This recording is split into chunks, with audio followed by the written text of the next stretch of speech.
उनकी आवाज को, उनकी बोली को सुन करके हम गुस्साते हैं और उन्हें क्षमा नहीं करते हैं। आज प्रभु यीशु मसीह का वचन हमें कहना चाहता है, यदि तुम एक दूसरे की पापों को क्षमा करोगे तो तुम्हारे पाप भी क्षमा किए जाएंगे। जिस तरह से प्रभु यीशु मसीह सारे जगत के लोगों के पापों को अपने ऊपर लेकर के जो क्रूसीकरण में हम लोग जो शामिल थे, हमारे पापों को क्षमा किए, वो हमारे गुनाहों को माफ कर दिए, हमारे अपराधों को मिटा डाले।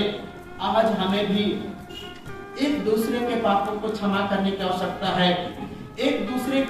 हम एक दूसरे से जो लड़ाई और झगड़े करते हैं और इस तरह से हम बैर रखते हैं, वो बैर को हमारे जीवन में नहीं रखना है, वरन उसे हमें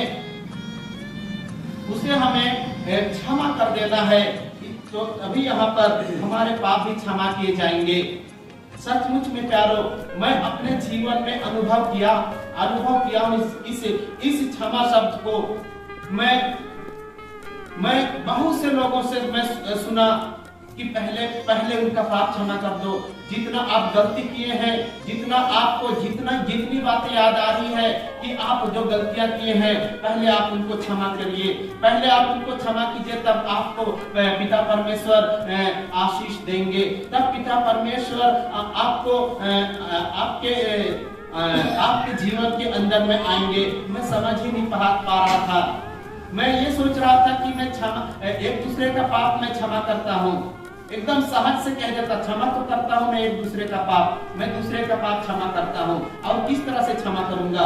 लेकिन सचमुच में प्यारो, ये एक गंभीर बात है, एक गंभीर बात है। हम लोग एक दूसरे के पाप को सचमुच में अब तक क्षमा नहीं किए हुए हैं, और जिसके कारण आज हमारे जीवन में आशीष नहीं दिखती है, हमारे जीवन में ब्लेसिंग नहीं आती है। और इस तरह से हमें अपने जो भी विरोधी है, जो भी भला बुरा हमें कह के गया है, हमें कह दिया है, हमें याद करके उसके पापों को हमें क्षमा करना है, और उसके लिए हमें प्रार्थना करने की आवश्यकता है। उसके लिए हमें प्रार्थना करने की आवश्यकता है प्यारो, ताकि ये क्षमा शब्द पूर्णतः साकार हो।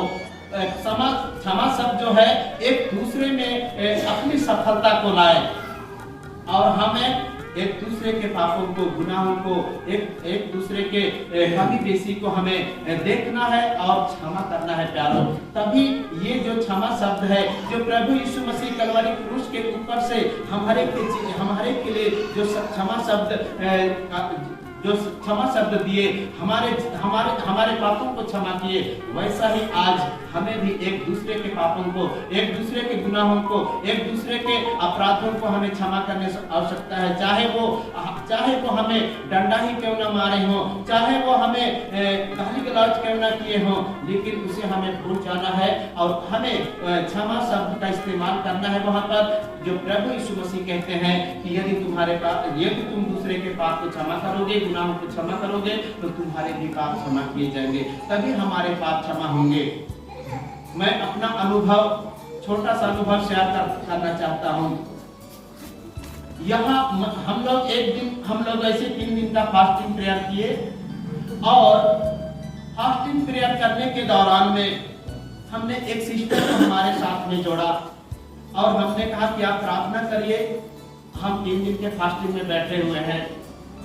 और जब अंतिम 3 दिन की फास्टिंग प्रेयर जब पूरी होती है, उस दिन जब हम बैठे, और उस दिन जब हम पति पत्नी दोनों बैठे, वहां पर सिस्टर के द्वारा ये कहा जाता है कि आप एक सरसों का तेल, कुछ भी तेल ले लीजिए, अपने एक कटोरी में लीजिए, और इस तरह से हम लोग एक विशेष उद्देश्य को लेकर के वो उपवास रखे थे, और वो उपवास का उद्देश्य तीसरे दिन में पूरा हो रहा था। और इस तरह से हमने वहां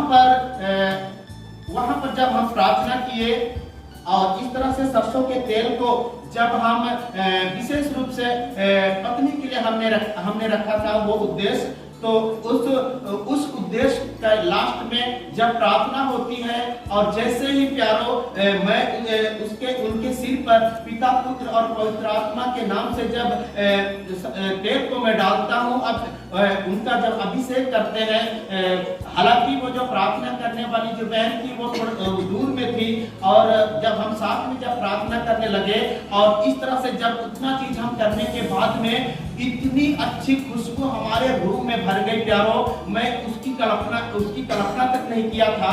वहां पर इतनी अच्छी खुशबू, जो तेल मैं वहां घर में नहीं रखा था, वो तेल था, मेरे को याद तो नहीं आ रहा था, लेकिन जो प्रेयर कर रही थी वो सिस्टर बोली कि आपके पास ना आपको उस तरह से खुशबू आ रही है जैसे बनफूल का तेल मैं घर में रखा नहीं था, और इतनी बनफूल की तेल की खुशबू और इतनी सुंदर खुशबू, इतनी खुशबू से घर भर गया, पूरी तरह से घर भर गया प्यारो, और एकदम इतना खुशबू आने लगा, मैं एकदम सूंघ रहा हूँ तो ऐसा लग रहा है कि मुझे केवल ऐसा खुशबू आ रहा है कि कैसे करके।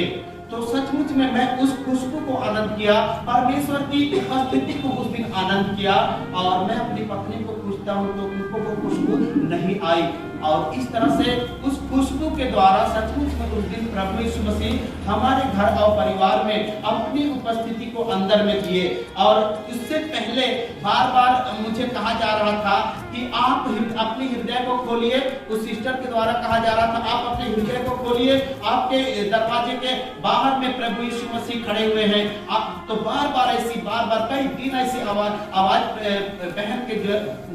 बहन के द्वारा मुझे दिया गया, और मैं कैसे प्रभु को अंदर बुलाऊं, मैं भी एकदम थोड़ा सा परेशान हो गया था कि मैं क्या करूं, कैसे करूं कि प्रभु को मेरे अंदर प्रवेश किए प्यारो।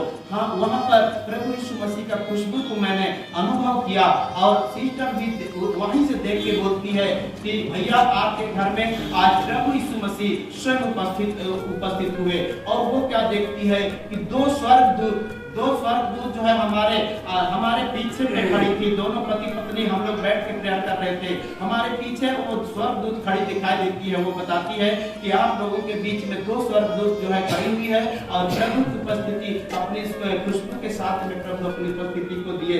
तो इस तरह से वो बार बार मुझे कहती थी कि आप एक दूसरे के मतलब गुनाहों को आप क्षमा क्यों नहीं कर रहे हैं। इसके बाद मैं समझा, इसके बाद में मैं याद करके मैं जो है उनका नाम ले लेकर मैं प्रेयर किया प्यारो।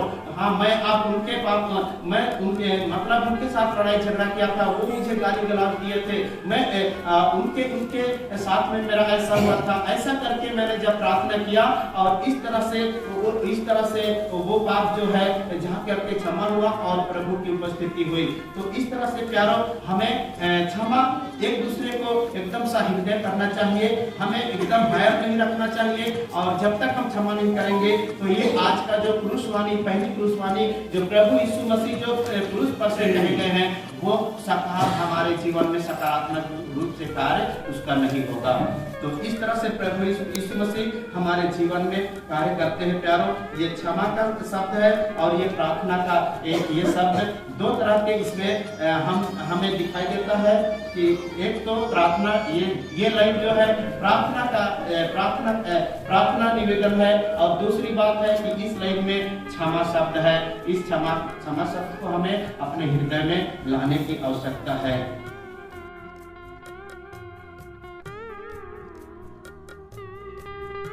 एक से लेकर 12 वचन है, लेकिन सारी वचन में होने वाली घटनाओं के बारे में बताया गया है। जब उनका 12वां वचन में देखते हैं कि वह अपराधियों के साथ गिरा गया।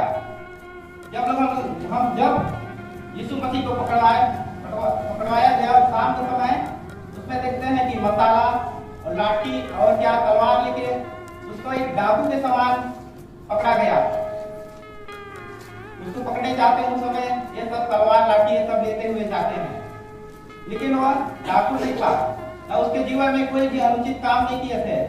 लेकिन आप और मेरे लिए ये सब उसको झेलना पड़ा। और हम लोग मरकुस में उसका उसका 12 उसका 28 में देखते हैं, तब पवित्र शास्त्र का वचन कि वह अपराधियों के संग गिना गया पूरा हुआ। हाँ मेरे माता पिता भाई बहन, आज जो कलवरी का जो घटना को देखते हैं, वहां पर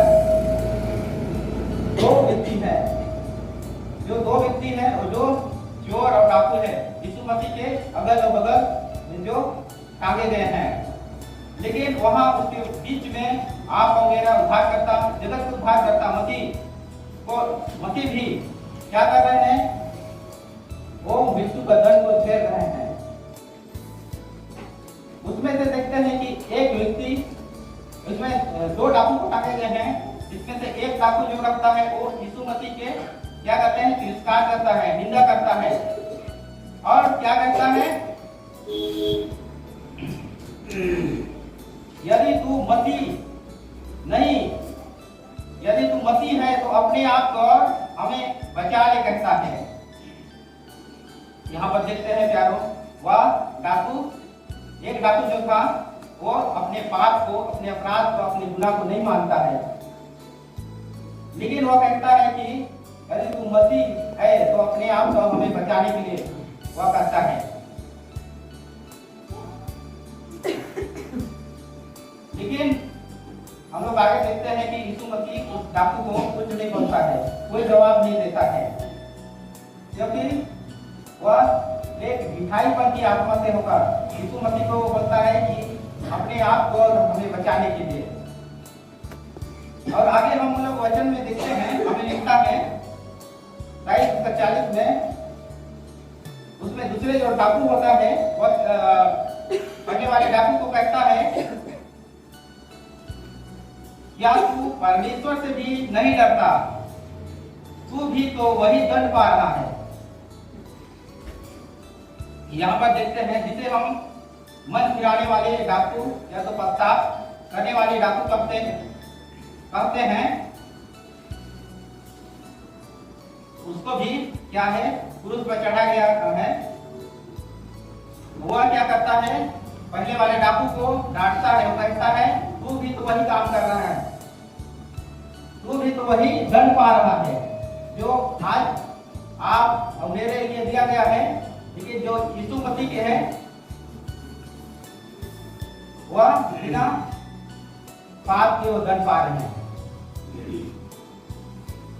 हाँ प्यारो, वहां पर जो पहला डाकू है वह हम लोग पहला क्रूस पानी को जब सुनते हैं तो उसमें लिखा गया है कि हे पिताई हे क्षमा कर, क्योंकि ये नहीं जानते कि क्या कर रहे हैं।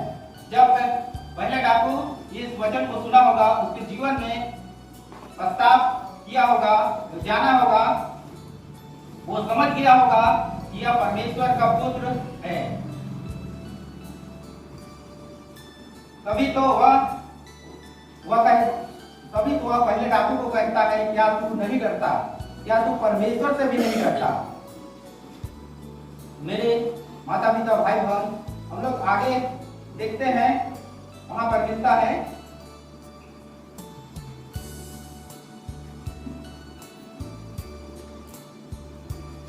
लेकिन यहाँ पर दो डाकू जो है अपने कार्य के अनुसार जो दंड पा रहे हैं।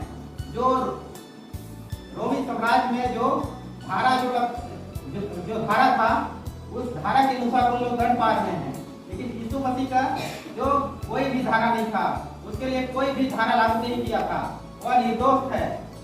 जब हम सब जानते हैं कि जो गुनाह करते हैं उसके लिए धारा बनाई गई, सभी देश के नागरिक के लिए जो धारा बना हुआ है, जो गुनाह करते हैं उसके लिए। लेकिन वहां पर हम लोग देखते हैं कि यीशु मसीह को पकड़ा के अन्ना के पास भी ले गया, लेकिन वहां पर कोई गुनाह नहीं पाया। हेरोदेस के पास भी गया और पिलातुस के पास भी ले जाया गया, इधर से उधर इसको किया गया, लेकिन वहां पर कोई दोषी नहीं पाया गया यीशु मसीह के ऊपर।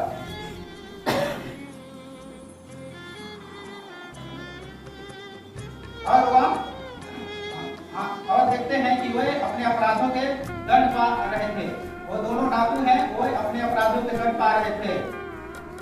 लेकिन एक डाकू जो है वह समझ गया था कि यही क्या है, उद्धार करता है। और कहता है कि हम तो अपने नियम अनुसार दंड पा रहे हैं, क्योंकि हम जो काम किए हैं और ठीक फल पा रहे हैं, और जो प्रभु यीशु मसीह है वो कोई अनुचित काम नहीं किए हैं।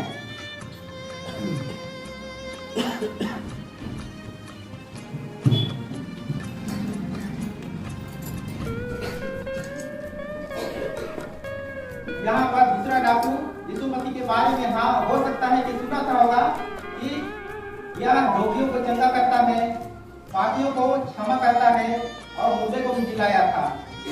तभी तो वह अपने जीवन में वो विश्वास करता है प्रभु यीशु मसीह के पास, क्योंकि वह अंतिम घड़ी में जब क्रूस में टंगा हुआ था तो इसके पास कोई और ऑप्शन नहीं था कि कोई बचाने पाए। लेकिन हम लोग यहाँ पर देखते हैं कि वह दूसरा डाकू अपने जीवन में विश्वास को लाता है और अपने पापों को मानता है, अपने जितना भी अपने जीवन में गुनाह किए रहते हैं वो सबको पछताता है। यहाँ पर देखते हैं कि सब प्रभु यीशु मसीह के विरोध में बातें करने लगे थे, निंदा करने लगे थे, लेकिन वह डाकू प्रभु यीशु मसीह पर भरोसा जताता है और कहता है और अपने विश्वास को प्रकट करता है, अपने किए हुए पापों के लिए, अपने किए हुए अपराध के लिए और अपने किए हुए सारे कुकर्म के लिए पछताता है और यीशु मसीह पर अपना विश्वास करता है। तभी तो मन फिराने वाला डाकू कहता है, हे यीशु, जब तू अपने राज्य में आए तो मेरी सुधि लेना। हाँ प्यारो, वह डाकू समझ गया था कि प्रभु यीशु मसीह का राज इस जगत में नहीं है, यहाँ पे नहीं है, उसका राज स्वर्ग में है, वो अनंत जीवन, अनंत शांति का राज है उसका। तभी तो वह कहता है कि हे प्रभु, जब तू अपनी राज में आना आए तो मेरी सुधि लेना। और आगे देखते हैं कि प्रभु यीशु मसीह कहता है इस डाकू से, उसने उससे कहा, मैं तुझसे सच कहता हूँ कि आज ही तू मेरे साथ स्वर्गलोक में होगा। हाँ मेरे माता पिता भाई बहन, आज वह डाकू को प्रभु यीशु मसीह ने स्वर्ग का राज दिया। आज हम सब अपनी गुनाह यीशु मसीह और संसारिक माँ जन्म दी है, उस माँ के लिए चिंता करते हैं। मेरे काम त्यागने के बाद मेरे संसारिक माँ को वो देखभाल करेगा। सचमुच में प्यारो, यीशु मसीह आपके साथ लेते हुए उस संसारिक माँ के लिए चिंता करते हैं जो माँ ने जन्म दी है, जो हमें मिलेगा भारत की मुक्ति की किताब उसका 8 पद में हमारे नहीं सकता है, कोई जाति और आसमान हमारे नहीं पर यदि कोई अपनों की और नीति करके अपने घराने की चिंता न करे तो वह विश्वास से उतर गया है और विश्वास से भी बुरा कर गया है। मसीह में प्यारो, हम सब जानते हैं कि यीशु मसीह के 12 चेले थे और भाई भी थे, जो हमें मिलेगा मत्ती उसका 13:55 पद में उसमें इस प्रकार से लिखा हुआ है, क्या यह बड़ाई का बेटा नहीं और क्या उसकी माता का नाम मरियम और उसके भाइयों के नाम याकूब, यूसुफ, सिमोन और यहूदा नहीं? यीशु के भाई परमेश्वर पर विश्वास नहीं रखते थे। तब कैसा क्या है? और यीशु मसीह परमेश्वर का वचन हमें सिखाती है, जन्मती है और हमें चिंता करते थे। उसका बेटा त्यागने के बाद मेरे संसारिक प्रकार से लिखा हुआ है, हाल करेगा। जब कोई मेरे स्वर्गीय पिता के साथ लेते हुए बहुत सारी आपकी चिंता करते हैं और मां ने जन्म दी है और हमें माता है मसीह में प्यारो। मसीह उसका 8 पद में मसीह कहते थे कि जो मेरे वचन का रखा हुआ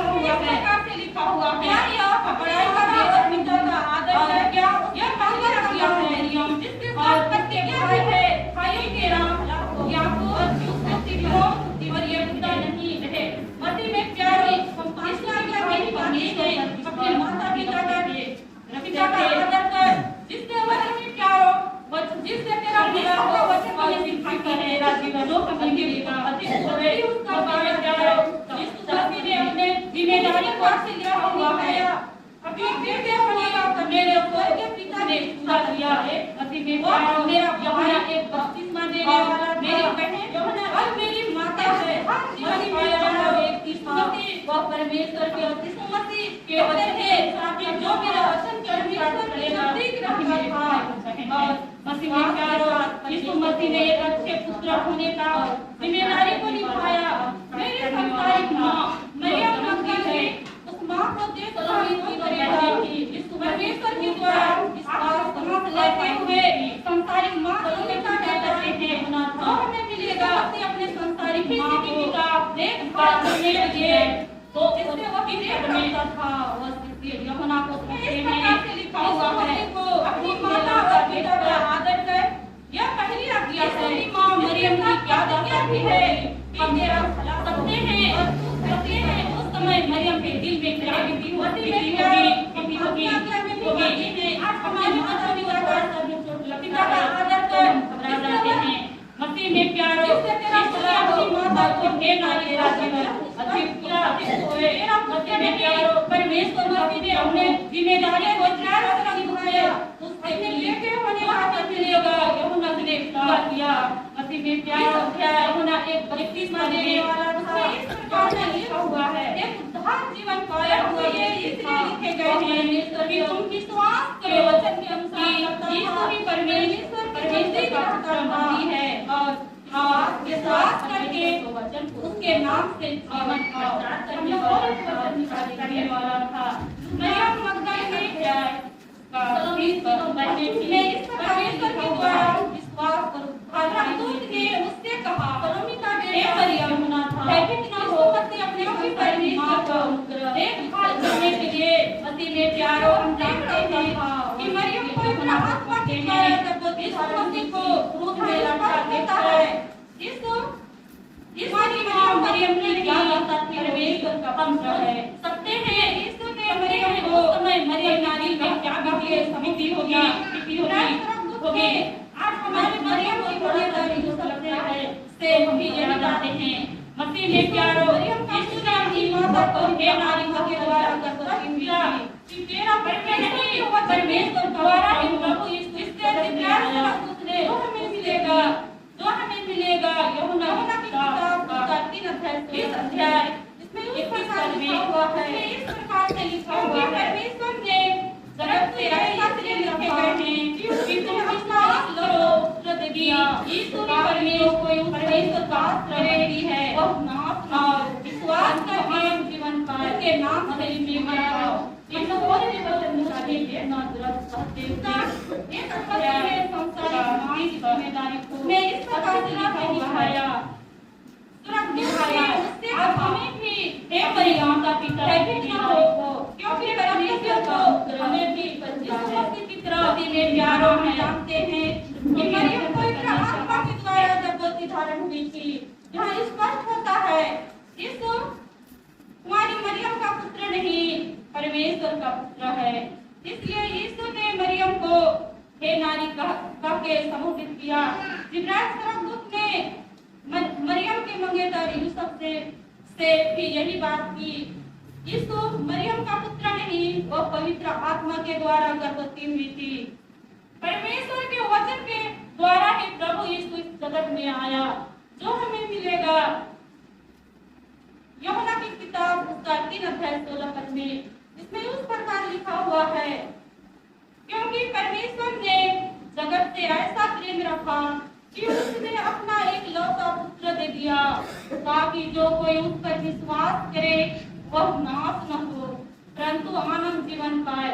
मसीह में प्यारो यीशु मसीह को क्रूस में कितना दर्द सहते हुए यीशु मसीह ने संसारिक माँ की जिम्मेदारी को अच्छी तरह से निभाया। आज हमें भी अपने माता पिता की जिम्मेदारी को अपने कर्तव्यों को हमें भी यीशु मसीह की तरह निभाना है। छोटे वचन तक परमेश्वर आपके